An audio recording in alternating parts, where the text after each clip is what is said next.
எருசலேமே உமை மறந்தால் பலகரம் செயலிழக்கோ. மகிழ்ச்சியின் மகுடமாய் கருதாவிடில் நாவு ஒட்டிக்கொள்ளோ. என் மகிழ்ச்சியின் மகுடமாய் கருதாவிடில் நாவு ஒட்டிக்கொள்ளோ. மகிழ்ச்சியின் மகுடம் நீதானையா மணவாளனே உமை மறவே. மகிழ்ச்சியின் மகுடம் நீதானையா என் மணவாளனே உமை மறவே. பகல் நேர பாடல் நிறே இரவெல்லாம் கனவு நீரே. மேலான சந்தோஷம் நீரே நாளெல்லாம் உமை பாடுவேன். என் மேலான சந்தோஷம் நீரே நாளெல்லாம் உமை பாடுவேன். நிறைய மக்கள் சின்ன சின்ன பிரச்சனைகள் நிமித்தம் ஆண்டவரை விட்டு விலகி போய்விடுகிறார்கள். சாத்தானுடைய எய்ம் என்னவென்றால் தேவ ஜனங்களை தேவனை விட்டும் தேவன் மேலுள்ள அன்பை விட்டும் என்ன செய்யணும்? பிரிக்கணும். அதற்காக அவன் தன்னிடத்தில் எவ்வளவு ஆயுதங்கள் இருக்கிறதோ, எவ்வளவு தந்திரங்கள் இருக்கிறதோ, அதையெல்லாம் அவர்களுக்கு எதிராக என்ன செய்வான்? என்ன செய்வான் சொல்லுங்க? பயன்படுத்துவான். கர்த்தருக்கு பயப்படுகிற பயம் நமக்குள் இருக்கும் என்றால் நாம் கர்த்தரை விட்டு ஒருபோதும் விலகி போக மாட்டோம். நாம் கர்த்தரை விட்டு விலகுவது என்பது ஸ்தோத்திரம், அது நமக்கு ஆசீர்வாதத்தை கொண்டு வராது. வேதத்தில் வாஸ்து பார்க்கும்போது 18 வருஷம் பலகீனமான ஒரு ஸ்திரீ, அவள் எவ்வளவேனும் நிமிரக்கூடாத கூனியா இருந்தாள். அவள் ஏதோ வயசான ரொம்ப ஏஜ் உமன் ஒன்றும் கிடையாது. ஆண்டவர் இயேசு அவளை பார்த்து ஆபிரகாமின் குமாரத்தி என்று சொல்லுகிறார். ஒரு நம்ம கிடைக்கும் ஒரு 25-30 வயது உள்ள பெண்ணாக இருந்திருக்கலாம். அப்படிப்பட்ட நிலையில் இருந்த அவள் ஜெப ஆலயத்துக்கு என்ன செய்தார்? ஏன் எனக்கு இது நடந்தது? ஆண்டவர் எல்லாரும் அப்படி படைத்தார், எனக்கு ஏன் இந்த பிரச்சனை என்று அவள் எண்ணி இருக்கவில்லை. ஆண்டவருடைய மனதிலே அவள் இருந்தாள். அவள் கூனியாக அப்படிப்பட்ட நிலையில் இருந்து ஆலயத்துக்கு வருவதை ஒரு ஷேமாக அவள் கருதவில்லை. ஆலயத்தில் ஜபாலயத்தில் எத்தனை பேர் இருக்கும்போது நான் இப்படி இருந்தால் என்ன நினைப்பார்கள் என்று அவள் கருதவில்லை. இயேசு அவளுக்காகவே அந்த ஆலயத்துக்கு சென்றிருந்தார். இன்றைக்கு அவள் எதிர்பார்க்கவில்லை. ஆண்டவர் அவளை எல்லோரும் கண்களுக்கு முன்பாக சுகமாக்கினார். அவளுடைய பலகீனத்துக்கு பின்னால் இந்த அசுத்தாவியை துரத்தி அவளுக்கு அற்புதம் செய்தார். ஏன் சொல்ல வருகிறேன் சொன்னால், இன்றைய கிறிஸ்தவர்கள் ஸ்தோத்திரம் ஆண்டவருடைய ஆலயத்துக்கு எல்லா வசதியும் இருந்து வீட்டு பக்கத்திலிருந்து சர்ச் வரைக்கும் ட்ரெயின் பாதை அமைத்து கொடுத்து அப்படி வந்தாச்சுன்னா அநேக கிறிஸ்தவர்கள் ஆலயத்துக்கு ரொம்ப ஆர்வமாய் வருவார்கள். ஏன் பந்தி வர்றீர்கள் என்று கேட்டால் சிலர் சொல்லக்கூடிய காரியம், பஸ் போய்விட்டது.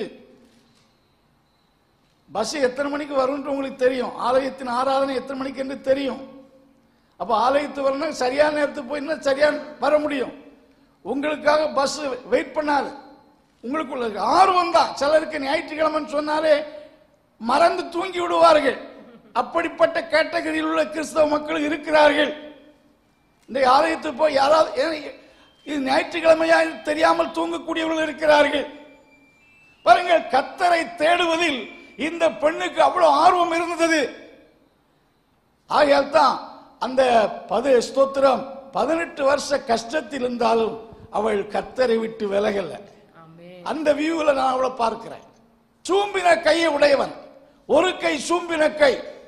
இந்த சூம்பின கையோடு தேவாலயத்தில் வருவதை அவன் சேமாக கருதவில்லை.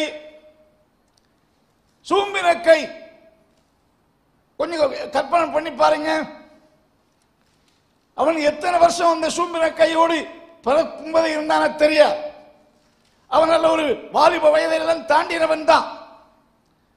ஆனாலும் அந்த நிலையிலும் அவன் ஆண்டவரை விட்டு விலகல.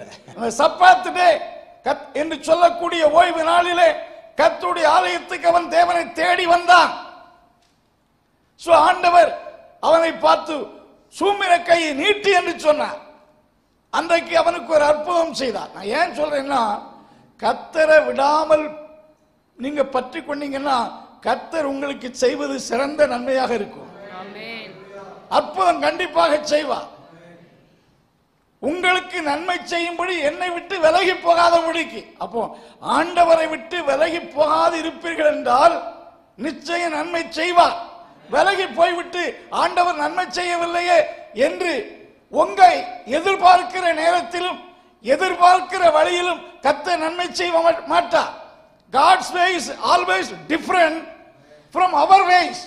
நம்ம வழியை விட்டு நம்ம யோசனையின்படி அவர் செயல்பட மாட்டார். அவர் நம்மை குறித்து வைத்திருக்கிற எண்ணமும் திட்டமும் அற்புதமானது. சூம்பின கையை உடையவனை கர்த்தர் கையை நீட்டு. அதுபோல ஒரு ஏழை விதவை, அவள்கிட்ட 2 காசு தான் இருந்துச்சு. அல்லேலூயா.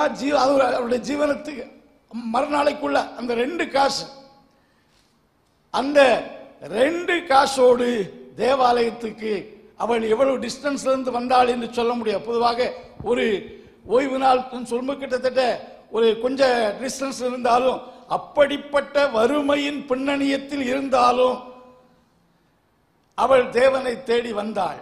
இன்றைக்கு வேதாகமத்திலே அவள் பெயர் சொல்லப்படாவிட்டாலும் அந்த விதவை குறித்து உலகம் முழுவதும் பிரசங்கிக்கிறார்கள். அந்த விதவையின் தியாகத்தை குறித்து கர்த்தர் ஒவ்வொருவரோடு பேசுகிறார். தேவனை விடாமல் பற்றி கொண்டார்கள். தேவனுக்கு பயப்படுகிற பயம் இருந்தால் you shall never depart from God in any situation. எந்த கடினமான சூழ்நிலை இருந்தாலும் கர்த்தரை விட்டு விலகி போக மாட்டீர்கள்.